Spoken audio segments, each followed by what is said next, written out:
Long ago in algebra class, we learned to factor things like x squared minus y squared. We saw that this is a difference of squares, and that you could factor this as x plus y times x minus y. And just as a little bit of a refresher, you can multiply these two together and verify that you get x squared minus y squared. In fact, let's just do that for fun. X times x is x squared.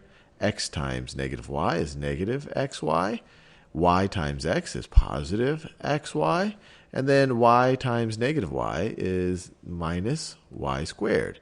These two middle terms cancel out, and you're left with x squared minus y squared. What I want to tackle in this video is something that we didn't know how to factor before, and that's the sum of squares. So if we were to factor x, let me do this in a brighter color. If we wanted to try to factor x squared plus y squared, before we knew about imaginary numbers, complex numbers, we didn't know how to factor this. But now that we do, what I want to try to do, and I encourage you actually to pause the video and try to do it before me, is to try to express this as a difference of squares using the imaginary unit I. So let's try to do this. So the first we want to write is the difference of squares. So x squared, we'll just keep as x squared. But now I want to write this part, I want to write the second part right over here as subtracting a square. So I want to subtract a square. So we could write this part as subtracting negative y squared. Obviously, subtract a negative. That's the same thing as adding. Now, how does this help us? Well, this is the same thing as subtracting negative 1 times y squared.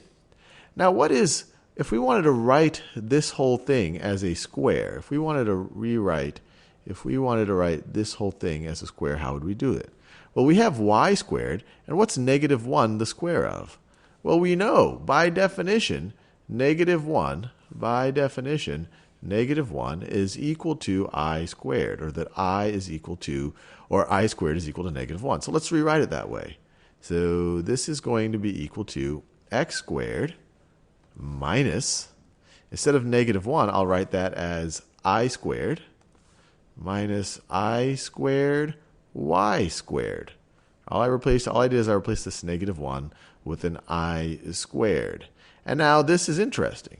And I think you see where this is going, but I'll just make it very explicit. This is now x squared minus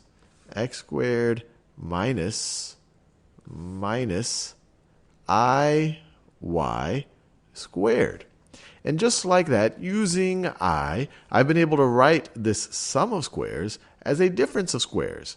And now we can factor it just the exact same way that we factored this original expression. This thing is going to be equal to, so it's going to be equal to x plus this thing, x plus iy, times x minus iy, x minus iy. And we can verify that if you multiply these two expressions together, you're going to get x squared plus y squared. Let's do that. X times x is x squared. X times negative iy is negative I xy. And then iy times x is positive I xy. And then finally, let me do this in a color I'm not using yet. Finally, iy times negative iy is equal to negative I squared y squared. Now, these middle two terms cancel out. I squared is negative 1. And so we have x squared minus negative 1 y squared. So this is subtracting a negative, the same thing as adding a positive. And so this simplifies to x squared plus y squared. So hopefully this now gives you an appreciation of using the complex, the imaginary unit I, how you can actually factor this expression into essentially the product of two complex numbers.